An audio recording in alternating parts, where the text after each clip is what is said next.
Hello dear enthusiastic learner, welcome to Saiduzzaman YouTube channel. আজকের এই ভিডিওটি পঞ্চম সপ্তাহের নবম শ্রেণীর পদার্থবিজ্ঞান অ্যাসাইনমেন্টের সমাধান নিয়ে।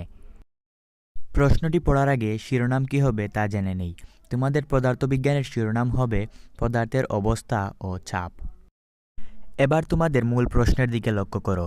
তোমাদের একটি সৃজনশীল প্রশ্ন দেয়া আছে, যার ক নং প্রশ্নটি হল প্রেস্কেলের সূত্র বিবৃতি করো। প্রেস্কেলের সূত্র: আবদ্ধ পাত্রে তরল বা বায়বীয় পদার্থের কোনো অংশের উপর বাইরে থেকে চাপ প্রয়োগ করলে সেই চাপ কিছুমাত্র না কমে তরল বা বায়বীয় পদার্থের সব দিকে সমানভাবে সঞ্চারিত হয় এবং তরল বা বায়বীয় পদার্থের সংলগ্ন পাত্রের গায়ে লম্বভাবে ক্রিয়া করে। গাণিতিকভাবে চাপ P = F/A, যেখানে F উলম্ব বলের মান এবং A প্রযুক্ত বস্তুর পৃষ্ঠের ক্ষেত্রফল। এবার তোমাদের খ নং প্রশ্নের দিকে লক্ষ্য করো। খ নং প্রশ্নটি হল নির্দিষ্ট গভীরতায় চাপ তরলের প্রকৃতির উপর নির্ভরশীল, ব্যাখ্যা করো। খ নং প্রশ্নের উত্তর: আমরা জানি চাপ P = h ρg। এখানে h তরলের গভীরতা, ρ তরলের ঘনত্ব, g অভিকর্ষজ ত্বরণ। কোনো নির্দিষ্ট স্থানে g ধ্রুবক এবং নির্দিষ্ট গভীরতায় h ধ্রুবক, অতএব P সমানুপাতিক ρ। যেহেতু বিভিন্ন তরলের ঘনত্ব ভিন্ন, সেহেতু নির্দিষ্ট গভীরতা তরলের চাপও ভিন্ন। তাই বলা যায় নির্দিষ্ট গভীরতা চাপ তরলের প্রকৃতি তথা ঘনত্বের উপর নির্ভরশীল। এবার গ নং প্রশ্নটি পড়ার আগে উদ্দীপকটি পড়ে নেই। উদ্দীপকে বলা হয়েছে 400 সেন্টিমিটার কিউব আয়তনের একটি বস্তু বাতাসের ওজন 19.6 নিউটন, পানিতে নিমজ্জিত করলে বস্তুর ওজন হয় 15.68 নিউটন। পরীক্ষণীয় স্থানে অভিকর্ষজ ত্বরণ g = 9.8 মিটার/সেকেন্ড স্কয়ার। তাহলে এবার গ নং প্রশ্নে বলা হয়েছে উদ্দীপকের বস্তুর ঘনত্ব নির্ণয় করো। লক্ষ্য করো, উদ্দীপকে কিন্তু দেয়া আছে বস্তুর আয়তন v = 400 সেন্টিমিটার কিউব। সেটাকে মিটার কিউবে নিতে হবে। আর তোমরা জানো কিভাবে মিটার কিউবে নিতে হয়। মিটারে নিতে হয়। মিটারে নিলে হবে 400 সেন্টিমিটার কিউবকে মিটারে নিলে হবে 4 × 10⁻⁴ মিটার কিউব।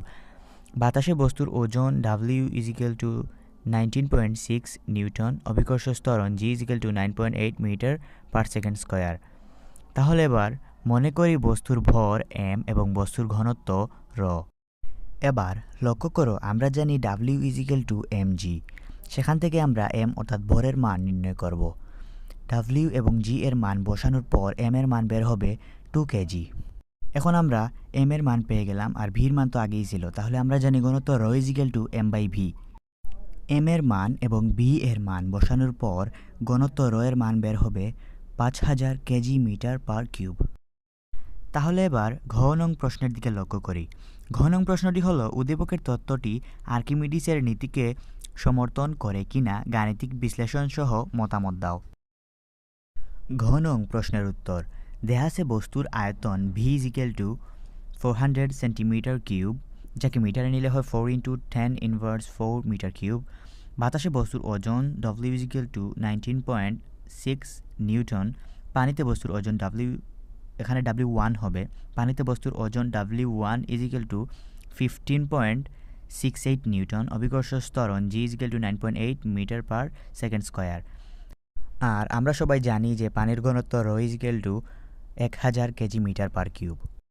তাহলে এবার আমরা নির্ণয় করতে পারবো বস্তুর পানিতে আপাত হারানো ওজন, যা হলো W - W1, অর্থাৎ W এবং W1 এর মান সেখানে আমরা বসালে পানিতে আপাত হারানো ওজন হবে 3.92 নিউটন। আবার বস্তুর সমায়তনে পানির ওজন = mg। আর আমরা সবাই জানি যে ρ = m/v। তাহলে m সমান লেখা যায় v ρ, আর g তো g সেখানে রয়েছে।